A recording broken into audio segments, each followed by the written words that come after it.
क्या किसी भी कछुए को अपने घर में रखने पर या फिर टर्टल को पालने पर आपको जेल हो सकती है? क्या फिर आप पर कोई भी कानूनी कार्रवाई हो सकती है? आपको अगर जानकारी चाहिए कि आपको अपने घर में कौन सा टर्टल रखना चाहिए, कौन सा लीगल होगा, कौन सा इलीगल होगा और किस तरीके से आप अपने घर में टर्टल को रख सकते हैं, तो इस वीडियो को शुरू से लेकर अंत तक बिना रुकावट के देखिएगा। और वीडियो को बीच में छोड़ के बिल्कुल मत जाना, क्योंकि ये पक्का आपके लिए नुकसानदायक हो सकता है।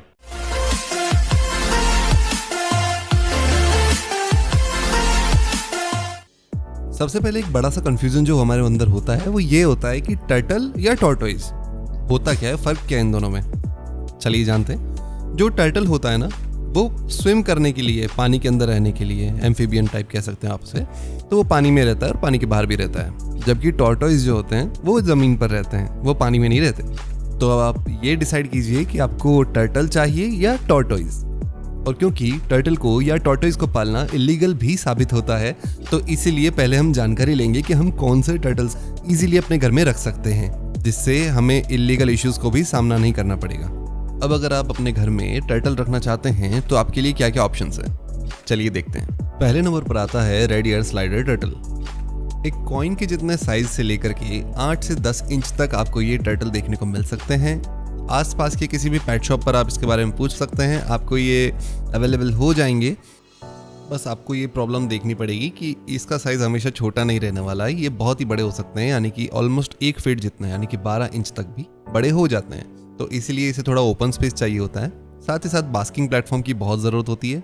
ये आप हर टर्टल के लिए मान के चलिए कि वो कुछ समय पानी के अंदर बिताते हैं और कुछ समय पानी के बाहर बिताते हैं, तो उसे बास्किंग प्लेटफॉर्म, सूखने के लिए एक जगह चाहिए होती है। साथ ही साथ में एक यूवी बल्ब जो होता है वो भी उसे चाहिए होता है। अगर आप वो नहीं दे सकते तो एटलीस्ट उसके पास सनलाइट तो पहुंचनी चाहिए, धूप उसके लिए बहुत ज़रूरी है। अगर आपको ये टर्टल चाहिए हो तो इसकी मार्केट प्राइस 800 रुपये से लेकर 1500 रुपये तक वेरी कर सकती है।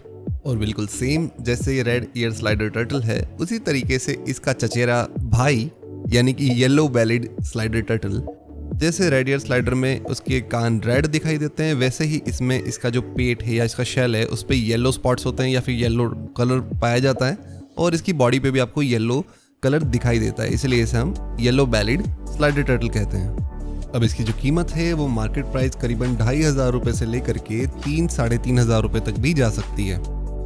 Turtle number 3, alligator snapping turtle. थोड़ा सा डरावना दिखता है और जैसा इसका नाम है ये स्नैप करता है, यानी कि ये काट सकता है बहुत बुरी तरीके से। वैसे काटते तो रेड ईयर स्लाइडर टर्टल भी बराबर ही है, लेकिन जो इसका बाइट फोर्स है स्नैपिंग टर्टल का वो काफ़ी ज़्यादा होता है।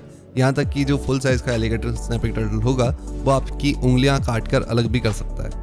इसे रखना थोड़ा घर में सही नहीं भी होगा अगर आप इसकी केयर नहीं कर पाते हैं तो, और अगर आप इसे ओपन स्पेस देते हैं तो थोड़े बच्चों को इससे दूर रखिएगा। इस टर्टल का जो साइज़ है वो करीबन 28 से 29 इंच तक, यानी कि ऑलमोस्ट 2.5 फीट तक बड़ा हो सकता है। तो ये काफ़ी खतरनाक दिखाई देता है और बहुत अलग ही इसकी प्रेजेंस रहती है। इसका प्राइस वेरी करता है 12 से 15,000 रुपये तक। नंबर 4 पर आते हैं रीस टर्टल, या फिर आप इन्हें चाइनीज पॉन्ड टर्टल के नाम से भी पहचान सकते हैं। Red year slider turtle, yellow bellied turtle और एलिगेटर स्नैपिंग टर्टल ये सारे अमेरिकन स्पीसीज में से हैं, और रीस टर्टल चाइनीज स्पीसीज में से आता है। सो कैरिंग लगभग रेड ईयर स्लाइडर जैसी ही चाहिए होती है, लेकिन साइज में ये उनसे थोड़े छोटे रहते हैं। यानी कि जहां रेड ईयर स्लाइडर 10 से 12 इंचेस तक जा सकते हैं, वहीं इन टर्टल्स का साइज 4 से 6 इंचेस तक हो सकता है। इन टर्टल्स का जो मार्केट प्राइस है वो करीबन 2500 रुपये से लेकर 4000 रुपये तक वेरी करता है। नंबर 5 पर आते हैं माटा माटा टर्टल्स। दिखने में काफ़ी यूनिक दिखता है और इसे रहने के लिए थोड़ा सा कम पानी ही यूज़ कीजिएगा। एक्वेरियम में ज़्यादा पानी नहीं भरा होना चाहिए और आपका एक्वेरियम काफ़ी बड़ा होना चाहिए, छोटा मोटा नहीं। कम से कम 7 से 8 फीट का जो टैंक होगा उसी में आप इसे रख पाएंगे। और मेरा मानना यह रहेगा कि इन सभी टर्टल्स को थोड़ा बड़ी स्पेस ही दें, क्योंकि इनकी साइज़ काफ़ी बढ़ जाती है। जैसे इस टर्टल की जो साइज़ है वो करीबन 18 इंचेस यानी कि 1.5 फीट तक बढ़ सकती है, और ये भी साउथ अमेरिकन स्पीसीज में से आता है, तो इसे भी आप इंडिया में रख सकते हैं।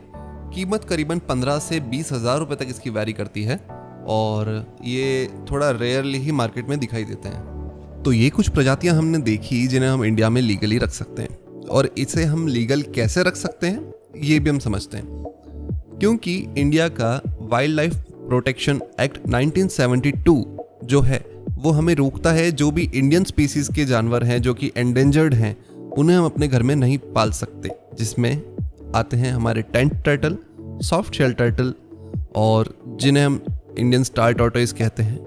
और आसान शब्दों में समझे तो भारत में पाई जाने वाली जो प्रजातियां हैं जिन्हें एंडेंजर्ड घोषित कर रखा है और 1972 के जो वाइल्ड लाइफ प्रोटेक्शन एक्ट है उसमें उनका नाम अगर है तो उन्हें आप नहीं पाल सकते।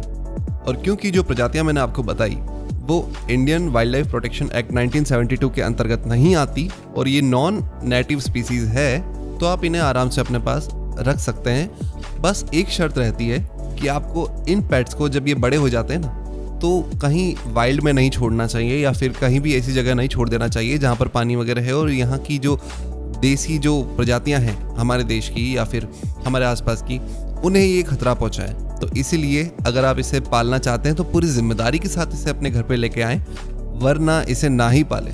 अब ये जो टर्टल्स हैं ये कार्निवोरस होते हैं, मतलब कि छोटे कीड़े या छोटी मछलियों को पकड़कर खाते हैं। लेकिन फिर भी आप कुछ टर्टल्स को कुछ वेजिटेबल्स वगैरह भी आप खिला सकते हैं। जैसे कि रेड ईयर स्लाइडर जब मेरे पास था, मैं उसे खीरा, गाजर ऐसी चीज़ें उसे खिलाता रहता था और उसे वो काफ़ी पसंद भी आती थी। इन्हें किसी भी एक्वेरियम में रखना कोई समझदारी की बात नहीं रहेगी, क्योंकि इनका साइज काफ़ी ज़्यादा बढ़ जाता है और इन्हें थोड़ा खुला वातावरण चाहिए होता है। साथ ही साथ इसे थोड़ी सनलाइट की भी ज़रूरत होती है, क्योंकि ये पूरे समय पानी के अंदर नहीं रहते, कभी बाहर भी आते हैं और इन्हें धूप की ज़रूरत रहती है, क्योंकि ये कोल्ड ब्लडेड एनिमल्स है ना, रेप्टाइल्स कहा जा सकता है जिन्हें।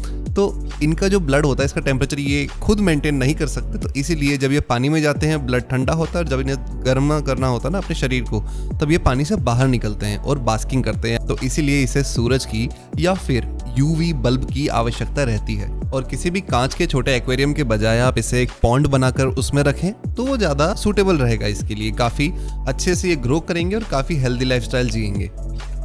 खाने में आप इसे जो टर्टल फूड आता है बॉक्स पैकेजिंग के साथ में, अमेज़ॉन लिंक्स आपको मैं डिस्क्रिप्शन में दे दूंगा, आप वहाँ से परचेज कर सकते हैं, वो इन्हें खिला सकते हैं। जिस भी पॉन्ड में या बड़े एक्वेरियम में भी अगर इसे आप रखते हैं तो एक अच्छा फिल्टर की ज़रूरत हमेशा रहती है, ताकि पानी में गंदगी ना हो, क्योंकि ये ज़्यादा यूरिन करते हैं और बहुत गंदा करते हैं पानी को। तो इसीलिए पानी का फिल्ट्रेशन 24/7 चालू रहना चाहिए। हीटर की ज़रूरत हमेशा रहती है। जब आप एक्वेरियम को ठंड में रख रहे हैं तो ऐसे में पानी बहुत ज़्यादा ठंडा हो जाता है, तो हीटर हमेशा चाहिए होगा इसमें जब भी सर्दियों का मौसम होता है या नॉर्मल टेम्परेचर नहीं है। और एक बास्किंग प्लेटफॉर्म, एक यूवी बल्ब या फिर सनलाइट, बस हो गया आपका सेटअप तैयार। ज़्यादा बारीक जो ग्रेवल्स होते हैं उन्हें रखने से बचें और थोड़े मोटे और बड़े पत्थरों को अपने एक्वेरियम में या पॉन्ड में रखें, क्योंकि बारीक ग्रेवल्स को ये खा सकते हैं गलती से खाने की जगह, और वो इनकी जान को खतरे में भी डाल सकता है। और टर्टल्स को फिशेस के साथ रखने से थोड़ा अवॉइड ही कीजिएगा, क्योंकि मछलियों को ये खाते हैं, पकड़ते हैं और इसमें कुछ भी नहीं रोका जा सकता, क्योंकि इसका नेचुरल जो खाना है वो फिशेस भी है। थोड़ा से बचेंगे तो अच्छा रहेगा। अब अगर इस वीडियो में कुछ बताना रह गया हो तो आप मुझसे कमेंट बॉक्स में भी कुछ पूछ सकते हैं, जो भी आपको जानकारी चाहिए वो। और लाइक करना तो बिल्कुल भी नहीं भूलना, ये ध्यान रखना, क्योंकि लाइक का बटन और सब्सक्राइब का बटन हमेशा फ्री रहता है। तो लाइक कीजिएगा, सब्सक्राइब कीजिएगा, और मैं चलता हूँ अगली वीडियो की तैयारी करने। फिर मिलते हैं अगली वीडियो में, तब तक के लिए बाय।